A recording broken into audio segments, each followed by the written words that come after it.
اللہ تعالیٰ جل شانہ نے قرآن مجید فرقان حمید میں ارشاد فرمایا کہ لوگوں پر اللہ کے لیے بیت اللہ کا حج لازم ہے جو کوئی راستے کی استطاعت رکھے۔ حج لغت میں قصد کو کہتے ہیں۔ اصطلاح شریعت میں مخصوص ارکان کی ادائیگی کے لیے حرمین کے سفر کی جو نیت کی جاتی ہے اور وہاں حاضری کے لیے بندہ پہنچتا ہے اس کو حج کہتے ہیں۔ حضور نبی رحمت شفیع معظم رسول محتشم صلی اللہ علیہ وآلہ وسلم نے ارشاد فرمایا، جب انسان حج کرتا ہے تو وہ ایسے گناہوں سے پاک ہو جاتا ہے جس طرح ابھی ماں کے پیٹ سے اس نے جنم لیا ہو۔ ماں قبل کے تمام گناہوں کا حج کفارہ ہے، اور اگر کوئی استطاعت رکھنے کے باوجود حج نہیں کرتا تو حدیث میں سخت وعیدیں موجود ہیں۔ حضور کے ایک فرمان کے مطابق جو شخص استطاعت رکھنے کے باوجود حج نہیں کرتا، فرمایا وہ یہودی مرے یا عیسائی مرے، ہمیں اس سے کوئی غرض نہیں ہے۔ اور ایک حدیث کے لفظ ہیں کہ حج میری امت کے ضعیف لوگوں کا جہاد ہے۔ حج کی فضیلت کے عنوان سے کتب حدیث کے اندر بہت کچھ موجود ہے۔ صاحب استطاعت پر زندگی میں ایک مرتبہ حج کرنا فرض ہے۔ 5 سال کے بعد جو حج کی تاکید کتب احادیث میں موجود ہے تو علماء نے اس کو استحباب پر محمول کیا ہے کہ جو غنی ہے، صاحب استطاعت ہے، اس کو چاہیے کہ 5 سال کے بعد وہ حج کرے، لیکن فرض زندگی میں صرف ایک مرتبہ ہے۔ ایک مرتبہ واجب ہوا، اس نے ادا کر لیا تو وجوب اتر گیا، لیکن ویسے اس کے لیے مستحب یہ ہے کہ وہ ہر 5 سال کے بعد کر لے اگر وہ استطاعت رکھتا ہے، چونکہ حج کرنے سے اللہ تعالیٰ غنا عطا فرماتا ہے۔ جب بندہ حج کرے اللہ اسے غنی کر دیتا ہے، اس کے رزق میں بھی برکت فرماتا ہے، اس کے دین میں بھی برکت فرماتا ہے۔ ایک حدیث کے لفظ ہیں، حضور نے ارشاد فرمایا کہ حج کرو غنی ہو جاؤ گے، سفر کرو صحت پاؤ گے۔ تو حج سے غنا ملتا ہے اور سفر سے صحت ملتی ہے۔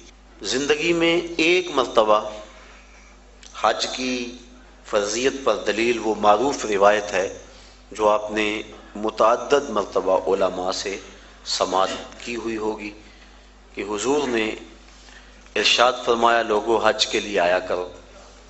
تو ایک شخص نے عرض کی حضور ہر سال آیا کریں؟ آقا کریم خاموش رہے، کوئی جواب نہیں دیا۔ اس نے پھر پوچھا حضور ہر سال آیا کریں، ہر سال حج فرض ہے؟ حضور خاموش رہے، جواب مرحمت نہیں کیا۔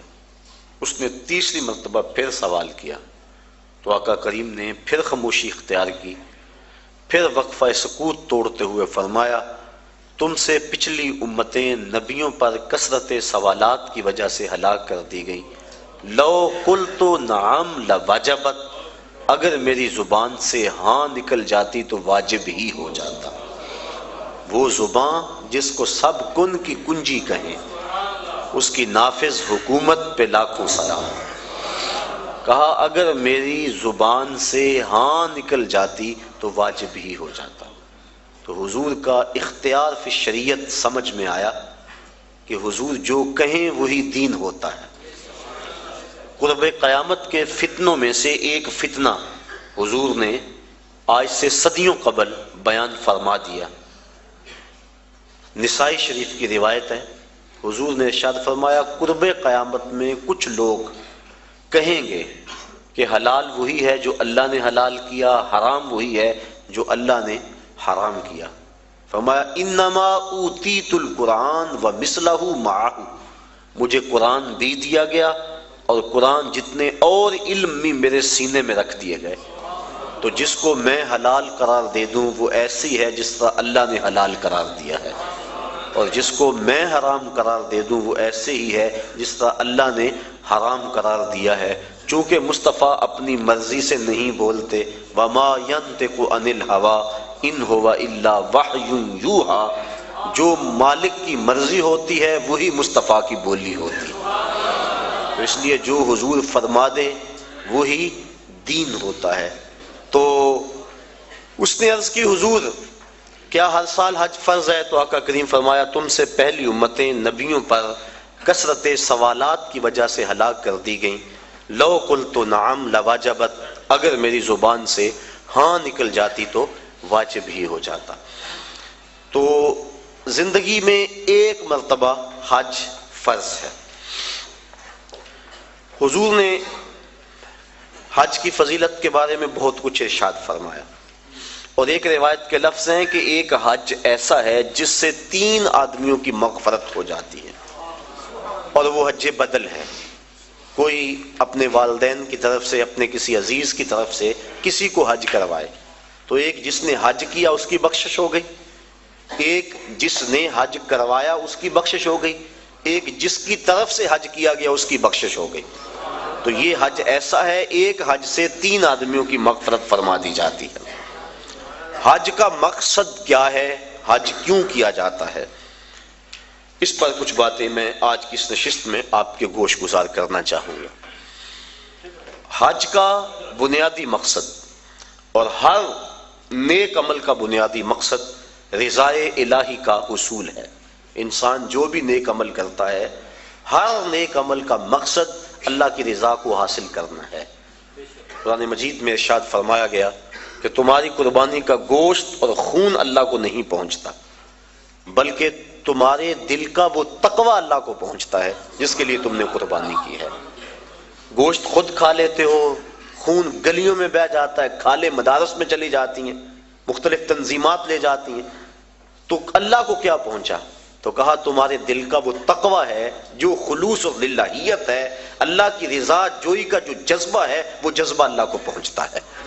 تو ہر نیک عمل کی بنیاد اللہ کی رضا ہے، اور اگر اللہ کی رضا کے لیے کوئی عمل نہ کیا گیا تو وہ عمل نہیں ہے، نیک عمل نہیں ہے۔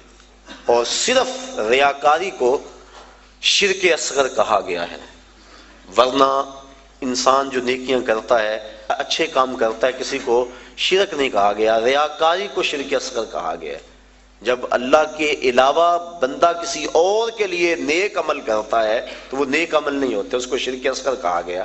اور قیامت کے دن اللہ تعالیٰ جل شانہ ارشاد فرمائے گا کہ جن کے لیے تم نے یہ عمل کیے تھے ان سے اس کا اجر لے لو، میرے لیے تو تم نے کیے نہیں تھے، جن کے لیے کیے تھے ان سے ان کا اجر لو۔ تو اب کوئی وہاں اجر دینے کی صلاحیت بلا کیسے رکھتا ہوگا؟ تو جب بھی انسان نیک عمل کرے تو بنیادی فلسفہ یہ ہونا چاہیے کہ میں اللہ کی رضا کے لیے کر رہا ہوں۔ اور انما الاعمال بالنیات، یہاں بھی یہی مراد ہے کہ اعمال کا دار و مدار حسن نیت پر ہے، خلوص پر ہے۔ تو حج کا بھی باقی اعمال کی طرح پہلا بنیادی مقصد اللہ کی رضا کو حاصل کرنا ہے۔ حج کا دوسرا مقصد، حج مسلمانوں کا عالمی اجتماع ہے۔ اسلام نے ایک نظام دیا، محلے کی سطح پہ مسلمانوں کا اجتماع نماز با جماعت ہے، علاقے کی سطح پہ مسلمانوں کا اجتماع جمعۃ المبارک ہے، شہر کی سطح پر مسلمانوں کا اجتماع عیدین ہے، اور عالمی اجتماع حج ہے۔ یہ ترتیب ہے اسلامی نظم کی اور اسلامی اجتماعیت کی۔ حج مسلمانوں کا عالمی اجتماع ہے، اور عرفات کی حاضری حج کے بنیادی اراکین میں سے ایک رکن ہے کہ چاہے چند لمحوں کے لیے عرفات میں آپ جائیں تو پھر حج ہوگا، اگر عرفات کی حاضری نہ ہو سکی تو حج ادا نہیں ہوگا۔ تو عرفات کے اندر یوم حج کو خطبہ دیا جاتا ہے جس کا سننا مسنون ہے۔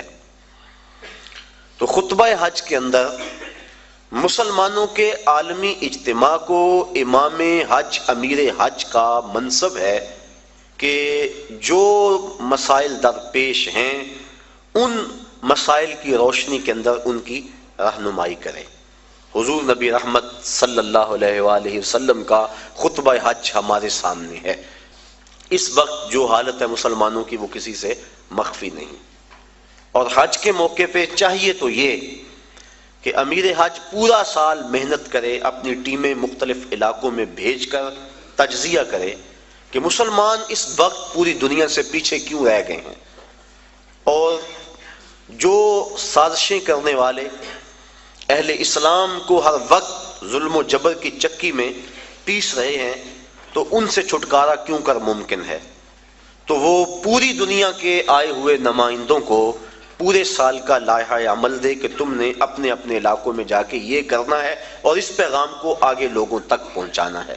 پھر پورا سال اس کی نگرانی ہوتی رہے اور سال کے بعد تجزیہ کیا جائے کہ کمی بیشی کیا ہے، کتنے فوائد ہوئے اور کہاں تک ہم نے اپنا ہدف حاصل کیا، اور ترمیم و تنسیق کے ساتھ نیا منصوبہ، نیا لائحہ عمل لوگوں کے سامنے رکھا جائے، اور دنیا کے کونے کونے سے آئے لوگ حرم کے اس تحفے کو اپنے ساتھ لے جائیں اور پوری دنیا پر